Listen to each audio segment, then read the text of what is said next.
విశాఖ సింహాచలం చందనోత్సవంలో అపశృతి చోటు చేసుకుంది.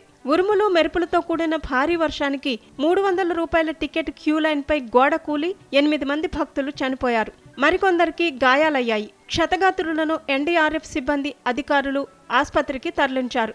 సింహగిరి బస్టాండ్ నుంచి పైకి వెళ్లే రూట్లో కొత్త షాపింగ్ కాంప్లెక్స్ దగ్గర గోడ కూలింది. క్యూ లైన్లో భక్తులు మెట్లు ఎక్కుతుండగా ఒక్కసారిగా గోడ కూలిపోయింది. శిథిలాల కింద మరికొందరు ఉన్నట్లు అనుమానిస్తున్నారు.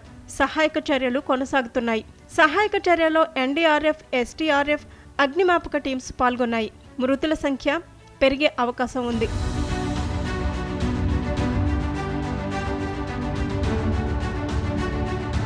గుర్తుపట్టలేని విధంగా మృతదేహాలు ఛిద్రమయ్యాయి. శిథిలాల కింద మరికొందరు ఉండొచ్చన్న అనుమానంతో 10కి పైగా అంబులెన్సులు అందుబాటులో ఉంచారు. హోంమంత్రి అనిత, కలెక్టర్, సిపి ఘటనా స్థలాన్ని పరిశీలించారు. సహాయక చర్యలను దగ్గరుండి పర్యవేక్షిస్తున్నారు. భక్తులు ఎలాంటి ఆందోళన చెందవద్దని ధైర్యం చెప్పారు. ప్రతి ఏటా సింహాచలం అప్పన్న చందనోత్సవానికి భారీగా భక్తులు తరలివస్తారు.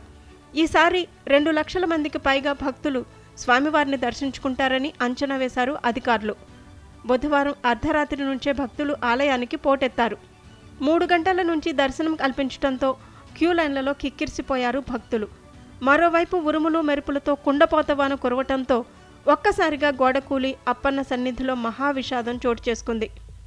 ప్రమాద ఘటనపై ఉన్నతాధికారులు, మంత్రులతో సీఎం చంద్రబాబు అత్యవసర టెలికాన్ఫరెన్స్ నిర్వహించారు. ఘటనపై తీవ్ర విచారం వ్యక్తం చేశారు. జిల్లా అధికారులతో మాట్లాడి ఘటన జరిగిన తీరు, క్షతగాత్రులకు అందుతున్న వైద్య సాయం వివరాలు అడిగి తెలుసుకున్నారు. గోడ కూలిన ఘటనపై 3 సభ్యుల కమిటీతో విచారణకు సీఎం ఆదేశించారు. చనిపోయిన వారి కుటుంబాలకు ఒక్కొక్కరికి 25 లక్షల చొప్పున పరిహారం, గాయపడిన వారికి 3 లక్షల పరిహారం ప్రకటించారు. బాధిత కుటుంబ సభ్యులకు దేవాదాయ శాఖ పరిధిలోని ఆలయాల్లో అవుట్ సోర్సింగ్ విధానంలో ఉద్యోగ అవకాశం ఇచ్చేందుకు నిర్ణయం తీసుకుంది. ఇటు తెలంగాణ ముఖ్యమంత్రి రేవంత్ రెడ్డి సైతం ప్రమాద ఘటనపై దిగ్భ్రాంతి వ్యక్తం చేశారు. చందనోత్సవం వేళ అప్పన్న సన్నిధిలో భక్తులు మరణించిన ఘటన తీవ్ర ఆవేదనను కలిగించిందన్నారు. భారీ వర్షాల కారణంగా గోడ కూలటంతో జరిగిన ఈ ఘటనలో మరణించిన వారి కుటుంబాలకు తన ప్రగాఢ సానుభూతిని తెలిపారు.